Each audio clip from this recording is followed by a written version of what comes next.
Imagine this. You're 10 years older.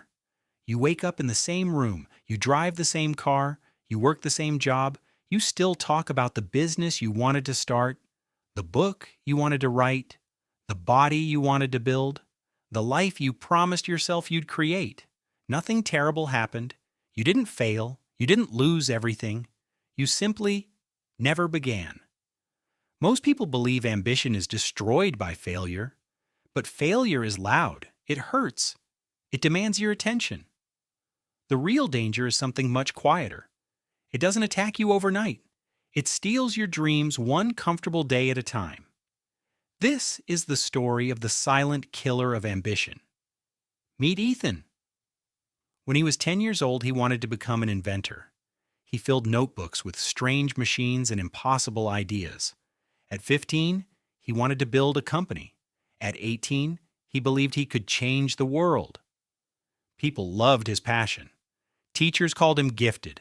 Friends admired his confidence. Back then, the future looked limitless. He believed anything was possible. Not because he had proof, but because he hadn't learned to doubt himself yet. Years passed. Ethan graduated, found a decent job, rented a small apartment, bought a television, subscribed to every streaming service. Life became comfortable. Every morning looked the same. Wake up, go to work, come home exhausted, eat dinner, watch just one episode, scroll social media before bed, sleep, repeat. At first, Ethan told himself this was temporary. I'll start my business once things settle down. I'll go to the gym next month. I'll write my ideas this weekend. But weekends became months. Months became years. His dreams didn't disappear. They simply collected dust. Here's the strange part. Nothing was obviously wrong. Ethan wasn't addicted to drugs. He wasn't surrounded by toxic people. He wasn't constantly failing. He was simply comfortable. Comfort is dangerous because it doesn't feel dangerous. Psychologists have found that our brains naturally seek certainty and familiarity. From an evolutionary perspective, staying safe meant staying alive. Trying something new carried risks. So your brain rewards routines, even when those routines slowly destroy your potential. Comfort whispers, tomorrow is fine, and tomorrow keeps moving. Then came another problem. The modern world discovered how to capture human attention. Every notification, every short video, every endless feed was carefully designed to keep Ethan engaged. Each swipe gave his brain a tiny reward. Not enough to satisfy him. Just enough to keep him coming back. Hours disappeared. Not because he chose to waste them, but because his attention was constantly being rented by someone else. He wasn't living his own goals anymore. He was helping algorithms achieve theirs. One evening, Ethan watched a video about becoming successful. Then another. Then another. He read books about discipline, saved motivational quotes, downloaded productivity apps. He felt inspired, but inspiration isn't action. His brain confused learning with doing. Psychologists call this the illusion of competence. The more information you consume, the more productive you feel. Even when your life hasn't changed at all, knowledge without action becomes entertainment. One afternoon, Ethan visited his childhood home. His mother handed him a dusty box from the attic.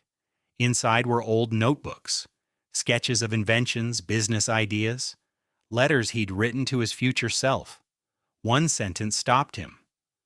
I hope when you're 30, you're brave enough to build the life we're dreaming about.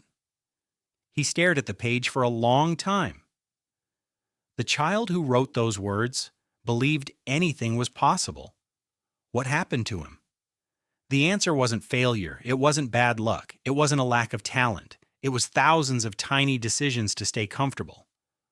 The next morning, Ethan didn't try to change his whole life. He changed 1 hour. He woke up 60 minutes earlier. No phone, no television, no excuses. For 1 hour, he worked on his dream. Some days he accomplished very little. Some days he felt tired. Some days he wanted to quit. But unlike motivation, consistency doesn't need excitement. It only needs repetition. 1 hour became a habit. The habit became part of his identity. And slowly, the person he'd almost forgotten returned. People began asking Ethan how he became so disciplined. They thought he'd discovered a secret. But the truth was much simpler. He stopped waiting to feel ready. He accepted that discomfort wasn't a sign he was doing something wrong. It was proof he was growing.